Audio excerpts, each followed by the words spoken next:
বন্ধুরা, আজ তৈরি করব অবাক করা জলের ভাপে রুমালি রুটি। যেমন কাগজের মতো পাতলা, তেমনি রেশমের মতো নরম মোলায়েম আর একদম ট্রান্সপারেন্ট। দেখুন, উল্টো সাইড থেকে হাতটা পরিষ্কারভাবে বোঝা যাচ্ছে আর এতটাই নরম মোলায়েম হাতের মুঠোয় নিয়ে নেওয়া যাচ্ছে। 2 দিন রেখে দিলেও কোনো রকম শক্ত হয়ে যাবে না। খুব সহজভাবে ঘরে থাকা সামান্য উপকরণে মাত্র 5 মিনিটেই তৈরি করা যাবে। রুটি পারফেক্টভাবে বানানোর জন্য সম্পূর্ণ ভিডিও দেখতে থাকুন। রেসিপি ভালো লাগলে লাইক, শেয়ার, কমেন্ট ও সাবস্ক্রাইব করে পাশে থাকবেন। দেখে নেওয়া যাক আজকের রেসিপি। নমস্কার বন্ধুরা, আমি পাপড়ি পদ্মাবতী ফুড ক্রিয়েশনে আপনাদের সবাইকে স্বাগত। প্রথমেই একটা জায়গা নিয়ে নিলাম। এরপর নিয়ে নিচ্ছি 1.5 কাপ মতো ময়দা। তবে আপনারা চাইলে আটা দিয়েও তৈরি করতে পারেন, আবার আটা বা ময়দা দুরকম মিশিয়েও তৈরি করে নিতে পারেন। আমি এখানে ময়দা দিয়েই তৈরি করছি। দিয়ে দিচ্ছি স্বাদ মতো নুন। এখানে আর কোনো কিছুই দিতে হবে না। নুন দিয়ে ময়দা খুব ভালো করে একটু এভাবে মিশিয়ে নিতে হবে। খুব ভালো করে দেখুন, নুনের সাথে ময়দা আমি মিশিয়ে নিলাম।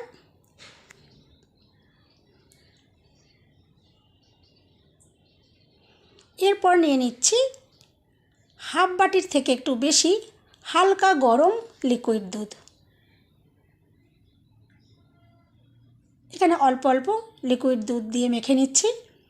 আর এখানে লিকুইড দুধটা দিয়েই মাখার চেষ্টা করবেন, তাহলে রুটিগুলো ভীষণই সফট তৈরি হবে আর টেস্টিও হবে। তবে চাইলে জল দিয়েও মেখে নিতে পারেন, কোনো অসুবিধে নেই। আমি দেখুন এখানে সমস্ত দুধটা দিয়ে দিয়েছি। আর এখানে এই ময়দাটা মাখার জন্য আরও অল্প একটু দুধের প্রয়োজন হয়েছিল। আমি এখানে অল্প একটু লিকুইড দুধ দিয়ে দেখুন ডোটা এভাবে রেডি করে নিলাম। এভাবে দেখুন ময়দাটা জড়ো হয়ে গেছে। এখন আমি এখানে দিয়ে দিচ্ছি 1 চামচ মতো সাদা তেল।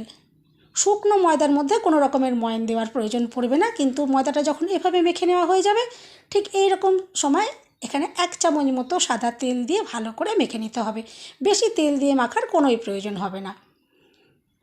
এরপরে আমি খুব ভালো করে ময়দা মেখে নেব। ময়দা মাখা যত সুন্দর হবে রুটিগুলো ততটাই সুন্দর তৈরি হবে। এখানে সফট করে একটা ডো রেডি করে নিচ্ছি।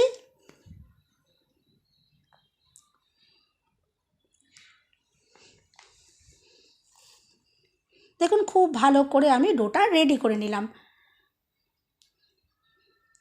আর মাখাটা দেখে বুঝতেই পারছেন একদম মসৃণ করে দেখুন, আর একটু নরম করে আমি রেডি করে নিয়েছি। এখন চাপা দিয়ে রেস্টে রেখে দিচ্ছি মাত্র 10 মিনিটের জন্য। এতে ময়দা খুব সুন্দরভাবে সেট হয়ে যাবে। 10 মিনিট পর দেখুন আমি দেখাচ্ছি। ময়দা সুন্দরভাবে দেখুন সেট হয়ে গেছে। এখন এটা আর মাখার দরকার পড়বে না। এখান থেকে আমি লেচি তৈরি করে নিচ্ছি।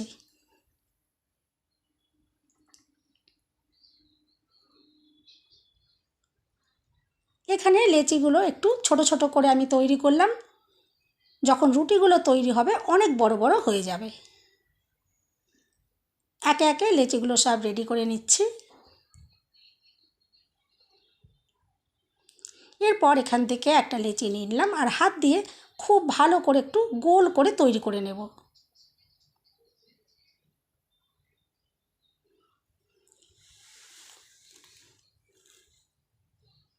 যাতে বেলার সময় এটা খুবই সুবিধা হয়। দেখুন খুব ভালো করে আমি এটা রেডি করে নিয়েছি। এরপরে অল্প গুঁড়ো ময়দা দিয়ে বেলে নেব।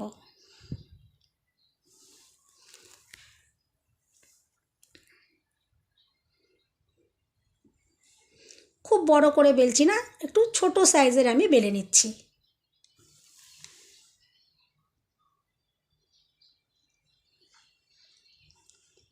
আরও একটা বেলে একটু দেখিয়ে দিই।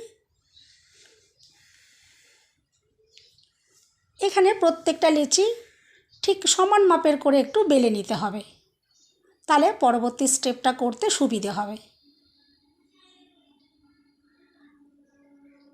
আমি প্রায় একই সাইজের করে দেখুন বেলে নিচ্ছি। এভাবে আমি 6টা রুটি এরকমভাবে দেখুন রেডি করে নিলাম।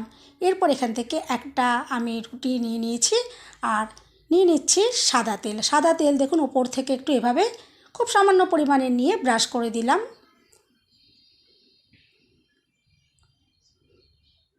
আর গুঁড়ো ময়দা ওপর থেকে এভাবে দিয়ে ভালো করে হাত দিয়ে এভাবে মিশিয়ে দেব।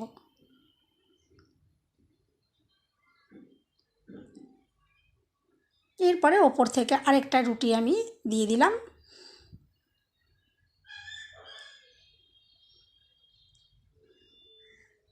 আর আবারও ঠিক একইভাবে সামান্য সাদা তেল ব্রাশ করে দিচ্ছি। আর গুঁড়ো ময়দা একটু ছড়িয়ে ভালো করে এভাবে হাত দিয়ে মিশিয়ে দেব। এভাবেই প্রত্যেকটা রুটি স্টেপ বাই স্টেপ দেখুন আমি এভাবে দিয়ে দিচ্ছি। আর প্রত্যেকটা রুটির মাঝে সাদা তেল ব্রাশ করতে আর একটু গুঁড়ো ময়দা ছড়িয়ে দিতে একদম ভুলবেন না। দেখুন 6টা রুটি আমি ঠিক এভাবে রেডি করলাম। আমি এখানে 6টা দিয়ে তৈরি করছি, আপনারা চাইলে 8টা 10টা এভাবে 10টাও দিয়ে তৈরি করতে পারেন, কোনো অসুবিধে হবে না। এরপর দেখুন হাত দিয়ে একটু আমি চেপে চেপে একটু সেট করে দিলাম। এখন বেলে নেব। এরপরে বড় করে বেলে নিতে হবে। এভাবে সব কটা রুটি দেখুন যদি বেলা হয় তবেই কিন্তু খুব পাতলা, একদম কাগজের মতো পাতলা করে বেলা সম্ভব হবে। কিন্তু যদি একটা করে বেলতাম তাহলে কিন্তু পাতলা, একদম কাগজের মতন পাতলা করে রুটিটা বেলা কোনো মতেই সম্ভব হতো না। এভাবে 6টা বা 8টা বা 10টা দিয়ে আপনারা বেলবেন, দেখবেন একদম কাগজের মতো পাতলা করে রুটি বেলতে পারবেন। দেখুন 6টা রুটি আমি একসাথে বেলে নিয়েছি। এরপরে একটা কড়াই গ্যাস জ্বালিয়ে বসিয়ে দিলাম। আর এখানে 1.5 গ্লাস মতো আমি জল দিয়ে দিচ্ছি। আর কড়াইটা যাতে কালো দাগ না হয়ে যায় জল ফোটানোর কারণে, তার জন্য আমি এখানে দেখুন 1 ঢাকনা মতো একটু ভিনিগার এখানে দিয়ে দিলাম। হাতের কাছে লেবুর রস থাকলেও আপনারা দিতে পারেন, তাহলে দেখবেন কড়াইটা কালো হয়ে যাবে না। এরপরে আমি একটা থালা চাপা দিয়ে দিচ্ছি ওপর থেকে, জলটা খুব ভালো করে ফুটিয়ে নেব। এদিকে আমি দেখুন একটা ঝাঁঝরি থালা নিয়ে নিয়েছি আর নিয়ে নিচ্ছি একটা সাদা খাতার পাতা। আমি দেখুন টুকরো করে একটু মাপ করে কেটে নিয়েছি। তবে আপনাদের হাতের কাছে যদি বাটার পেপার থাকে অবশ্যই সেটা দিতে পারেন। তবে আমি একদম ঘরে থাকা সামান্য উপকরণগুলো দিয়ে যাতে আপনারা বানাতে পারেন সেই জন্য দেখুন এখানে সাদা খাতার পাতা নিয়েছি। আর ওপর থেকে যদি এভাবে একটু তেল ব্রাশ করে দেওয়া হয় তাহলে এই কাগজটা একদম বাটার পেপারের মতনই কাজ করবে। আলাদা করে পয়সা খরচা করে বাটার পেপার কেনার কোনো রকমেরই প্রয়োজন হবে না। দেখুন কাগজটা খুব ভালো করে আমি সাদা তেলটা মাখিয়ে নিয়েছি।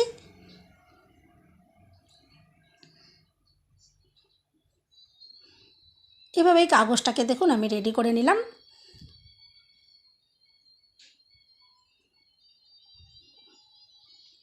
এরপরে যে রুটিগুলো আমি বেলে রেখেছিলাম একসাথে 6টা রুটি, সেই রুটিগুলো দেখুন এর ভেতরে দিয়ে দিলাম। আর এখন জলটা এতক্ষণে দেখুন ফুটে একদম রেডি হয়ে গেছে। এই ফুটন্ত জলে যে কড়াইটা, এই কড়াইয়ের ওপরে আমি রুটির থালাটা বসিয়ে দিচ্ছি আর ওপর থেকে একটা চাপা দিয়ে দিচ্ছি। আর ঢাকনার মধ্যে দেখুন যে ছিদ্রটা রয়েছে তাতে আমি একটা কাগজের টুকরো দিয়ে এভাবে ভালো করে বন্ধ করে দিলাম, যাতে ভেতরের বাষ্পটা না বাইরে বেরোতে পারে। এরপর 5 থেকে মাত্র 7 মিনিট একটু ওয়েট করলেই, মিডিয়াম আমি আঁচে এটা রেখে দিয়েছিলাম, 5 থেকে 7 মিনিট পর আমি আপনাদেরকে দেখাচ্ছি। দেখুন সুন্দরভাবে রুটি কিন্তু রেডি হয়ে গেছে।